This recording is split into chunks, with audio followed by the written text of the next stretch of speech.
Pasukan keluarga Su, lindungi kaisar. Tentara keluarga Su. Su Fengling mengangkat tombaknya tinggi-tinggi, menembus langit. Tentara keluarga Su berteriak serempak, memekakkan telinga, bunuh! Bunuh! Bunuh! Niat membunuh yang luar biasa mengejutkan dunia. Adegan ini membuat semua orang terkejut. Para pangeran serta pejabat sipil dan militer sangat gembira. Bahkan ada yang menangis kegirangan melihat bala bantuan tiba. Sudah terselamatkan, teriak seorang pejabat. Kita telah terselamatkan, sahut yang lain. Jenderal wanita ini begitu agung dan kecantikannya tak tertandingi. Siapa dia? Namun, hanya sedikit orang yang benar-benar pernah melihat Su Fengling. Sulit bagi kebanyakan orang untuk membandingkan jenderal wanita cantik berbaju besi perak dan pakaian merah di depan mereka dengan harimau betina dalam rumor yang beredar. Kaisar Wu juga terkejut, jenderal siapa wanita ini? Li Longlin tersenyum tipis. Ayah, dia tunanganku, Su Fengling. Kaisar Wu tidak bisa menyembunyikan ekspresi keheranan di wajahnya. Su Fengling? Mungkinkah ini rencanamu? Apakah kamu mengira Lao Liu akan memberontak? Li Longlin menjawab dengan rendah hati, itu hanya kebetulan. Kaisar Wu menatap Li Longlin dalam-dalam, tidak mempercayainya. Lao Liu baru saja memberontak, dan bala bantuan telah tiba? Bagaimana mungkin ada suatu kebetulan di dunia ini? Masalahnya adalah, dia sangat mengenal Lao Jiu sejak kecil. Mengapa si Lao Jiu yang dianggap tidak berguna ini tiba-tiba menjadi begitu cerdik? Mungkinkah ada ahli yang membantunya di belakang punggungnya? Kanan. Itu pasti. Namun, para pemberontak berada tepat di depannya, dan Kaisar Wu tidak ingin terlalu banyak berpikir. Dia sedikit mengernyit, Su Fengling ini, harimau betina cukup terkenal. Aku tidak menyangka dia begitu muda dan cantik. Bisakah dia melakukannya? Pria sering memiliki banyak stereotip tentang wanita, terutama wanita muda dan cantik.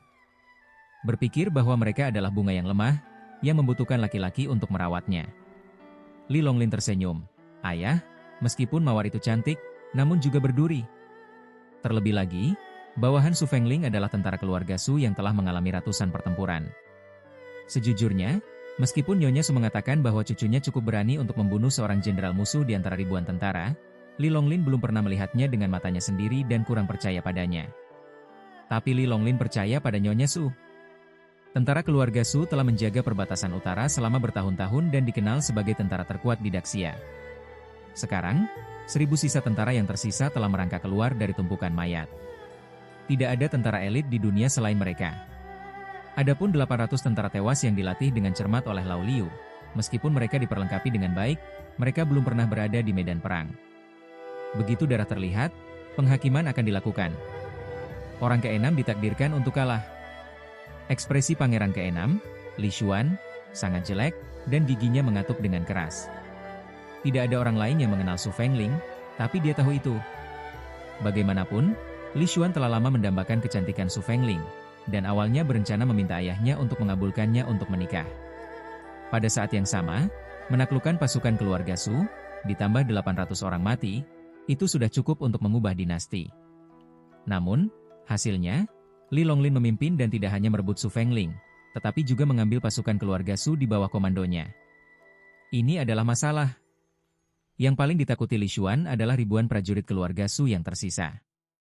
Jika tidak, dia tidak akan bekerja keras untuk menundukkannya, apalagi mengirim pasukan untuk mencegat dan menghentikannya. Su Fengling memimpin 1000 sisa tentara keluarga Su dan bergegas menyelamatkan tepat waktu. Ini menunjukkan bahwa pasukan penyergapan yang dia kirim bukanlah tandingan Su Fengling, dan mereka telah dimusnahkan seluruhnya. Lao Jiu. Mata Li Xuan merah padam, menatap Li Longlin dengan kebencian. Dia sudah memikirkan semuanya. Hanya Lao Jiu yang dianggap tidak berguna ini yang terlewatkan. Tangkap pencurinya dulu. Tangkap rajanya dulu, teriaknya. Jenderal San, bunuh Su Fengling dan tingkatkan moral pasukan kita. Li Xuan menarik napas dalam-dalam, menenangkan pikirannya, dan memberi perintah kepada San Guangxiao. San Guangxiao adalah jenderal terkuat di bawah komandonya. Ribuan tentara sisa keluarga Su telah melarikan diri dari perbatasan utara, dan semangat mereka sangat rendah. Begitu Su Fengling, sang jenderal, tewas dalam pertempuran, prajurit keluarga Su yang tersisa pasti akan kehilangan semangat dan dikalahkan tanpa perlawanan. Mata San Guangxiao mencemooh, Dia mencibir, tidak peduli seberapa terkenalnya seorang gadis, berapapun yang bisa dia bawa. Kapak besar sang jenderal pasti sudah memuaskan rasa laparnya sejak lama. Dia akan dibunuh tanpa perlawanan. Percaya diri, Li Xuan mengangguk dan berkata, "Pergi." San Guangxiao melambaikan kapak di tangannya, berlari menuju Su Fengling dengan kudanya, dan berteriak, "Su Fengling, menderita kematian." "Bagus sekali." Su Fengling menjawab, mata berbinar, semangat juangnya mendidih. Dia mengatupkan kedua kakinya yang panjang, dan kuda pemerah pipi itu berlari menjauh seperti angin. Suara mendesing. Pistolnya melesat seperti naga, tak terhentikan. Keduanya menunggang kuda dan sosok mereka saling berpapasan. Cih! Jubah di belakang Su Fengling terkoyak oleh kapak, berubah menjadi bayangan merah di seluruh langit, terbang ke segala arah. San Guangxiao menunggangi kudanya ke depan dan mengambil beberapa langkah ke depan. Panah darah tiba-tiba menyembur keluar dari dadanya. Wajahnya penuh keterkejutan, dan dia menghembuskan nafas terakhirnya. Apakah ini senjata ajaib keluarga Su? San Guangxiao jatuh dari kudanya dan mati. His, di lapangan batu gio putih besar, hembusan udara terdengar satu demi satu. San Guangxiao adalah seorang jenderal pemberani yang terkenal di Daxia. Dia pernah menjadi sarjana militer terkemuka. Pangeran ke-6 menghabiskan banyak upaya untuk merekrutnya dari tentara. Dia bukan musuh Su Fengling? Ini terlalu berlebihan. Ketika semua pangeran melihat pemandangan ini, mereka diliputi penyesalan.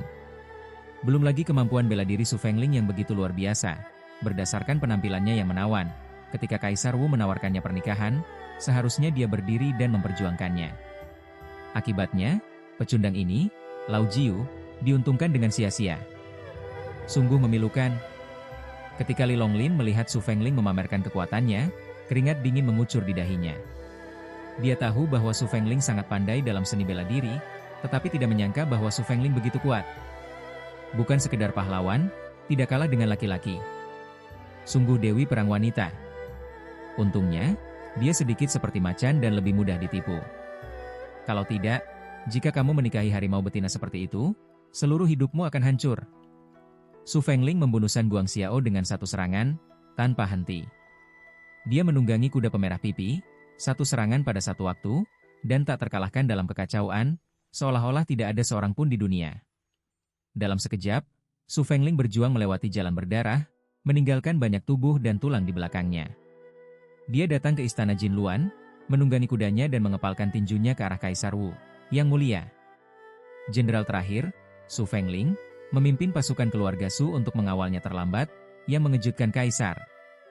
Saya harap Kaisar akan menebus dosa-dosanya. Kaisar Wu meletakkan telapak tangannya di atas tangannya dan tersenyum. Kamu datang tepat pada waktunya. Ada apa denganmu? Ya. Keluarga Su memiliki seorang putri yang sangat berkuasa.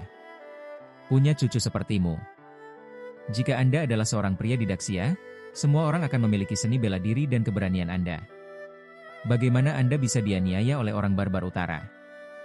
Kaisar Wu menghela nafas dengan emosi dan berkata dengan dingin, Su Fengling mendengarkan perintah. Para pemberontak, dan aku akan memberimu hadiah yang besar. Mereka yang berani melawan akan dibunuh tanpa ampun. Kata-kata ini bukan hanya untuk Su Fengling. Dia bahkan menceritakannya kepada Pangeran ke-6 Li Xuan. Maksud Kaisar Wu sangat jelas. Jika kamu menyerah dengan patuh, aku bisa mempertimbangkan untuk membiarkanmu hidup. Jika kamu keras kepala dan berani melawan, jangan salahkan aku karena tidak memikirkan cinta ayah dan anak.